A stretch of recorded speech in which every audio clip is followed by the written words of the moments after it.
નમસ્કાર મિત્રો, વિડીયોમાં તમારું સ્વાગત છે। તો મિત્રો, ગુજરાતમાં આખરે મેઘમહેર થઈ છે। ખાસ કરીને સૌરાષ્ટ્ર અને દક્ષિણ ગુજરાતમાં વરસાદ આવી રહ્યો છે। સાથે ઉત્તર ગુજરાતમાં કેટલાક વિસ્તારોમાં વરસાદ આવી રહ્યો છે। અમરેલી, ગીર સોમનાથ, ભાવનગર, રાજકોટ, જૂનાગઢ જિલ્લામાં રવિવારે સાર્વત્રિક વરસાદ જોવા મળ્યો હતો।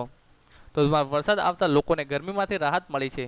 સાથે ખેડૂતોની એક આશા બંધાઈ છે કે વરુણદેવે તેમની પર મહેરબાની કરી છે, જેથી પાક સારો થશે। આ તરફ દક્ષિણ ગુજરાતમાં સુરત, ભરૂચ સહિતના વિસ્તારોમાં સતત વરસાદ આવી રહ્યો છે। વર્ષા ઋતુના આગમનથી છઠ્ઠી પોકારાઈ જતા લોકોને ગરમીમાંથી રાહત મળી છે।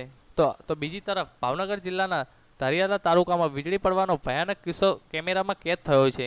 ધારિયાદા તાલુકાના રૂપાવટી ગામમાં વીજળી પડી હતી। મુકેશભાઈ માધવજીભાઈ ગાયોડિયાના ઘરના ધાબા પર લાગેલા સોલાર હીટર પર વીજળી પડી હતી। વીજળી સોલાર હીટરના પાઇપ અને ધાબુ તોડી જમીનમાં સમાઈ ગઈ હતી। વીજળી પડતા સોલાર હીટર અને સ્લેબને મોટું નુકસાન થયું છે। સદનસીબે વીજળી પડતા કોઈ જાનહાનિના સમાચાર સામે આવ્યા નથી। તો ગોંડલ તાલુકાના વેજા ગામમાં પણ ધોધમાર વરસાદ વચ્ચે વીજળી પડી હોય તેવા વિડીયો હાલ સામે આવ્યા છે। રવિવારે બપોરના સમયે વીજળી પડી હોવાના દ્રશ્યો કેમેરામાં કેદ થયા હતા।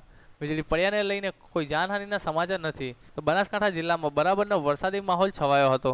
વહેલી સવારે પાલનપુર વરસાદ વરસ્યો હતો। તો પાલનપુર શહેર ઉપરાંત ગ્રામ્ય વિસ્તારોમાં વરસાદ નોંધાયો હતો।